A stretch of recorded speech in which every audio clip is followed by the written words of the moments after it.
Hi అండి, ఎలా ఉన్నారు? ఎయిర్టెల్ తమ కస్టమర్ల కోసం డైలీ అన్లిమిటెడ్ డేటా ప్యాక్తో ఒక రీఛార్జ్ ప్లాన్ అయితే ఇంట్రడ్యూస్ చేసింది. అదే RC49. ఈ రీఛార్జ్ ప్లాన్ 49 రూపీస్తో ఎవరైనా రీఛార్జ్ చేసుకుంటే ఆ రోజంతా అన్లిమిటెడ్గా 4G లేదా 5G డేటాని యాక్సెస్ చేయగలుగుతారు. ఈ ప్లాన్ వ్యాలిడిటీ కేవలం ఒకరోజు మాత్రమే.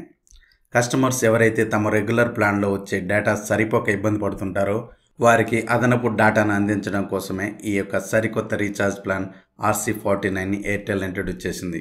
కస్టమర్లు ఎవరైతే RC49తో రీఛార్జ్ చేసుకుంటారో వారు 20 GB వరకు 4G లేదా 5G ఇంటర్నెట్ స్పీడ్ని యాక్సెస్ చేయగలుగుతారు. ఆ తర్వాత అది 64 kbps స్పీడ్కి పడిపోతుంది. ఇంటర్నెట్ అయితే డిస్కనెక్ట్ అవ్వదు, కానీ ఆ వచ్చే 64 kbps స్పీడ్తో ఏం బ్రౌజ్ చేయగలమో ఎయిర్టెల్కే తెలియాలి. ఇక్కడ మనం అర్థం చేసుకోవాల్సింది ఏంటంటే అన్లిమిటెడ్ అనేది టెలికాం కంపెనీస్ యూజ్ చేసే ఒక జిమ్మిక్. యాక్చువల్లీ ఈ రీఛార్జ్ ప్లాన్తో మనకు వచ్చేది 20 GB డేటా మాత్రమే. ఆ తర్వాత ఎయిర్టెల్ ఇంటర్నెట్ మనకి డిస్కనెక్ట్ చేయదు, కాబట్టి దీన్ని అన్లిమిటెడ్ ప్లాన్గా క్లెయిమ్ చేస్తుంది. కానీ ఆ తర్వాత వచ్చే 64 kbps స్పీడ్ మనకు ఎందుకు పనికొస్తుందో మీరు ఎవరైనా కామెంట్ చేయండి.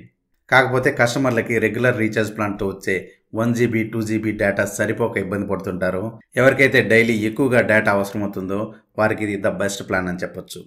ఈ రీఛార్జ్ ప్లాన్పై మీ అభిప్రాయాన్ని కామెంట్ చేయండి. That's all for today. Thank you very much.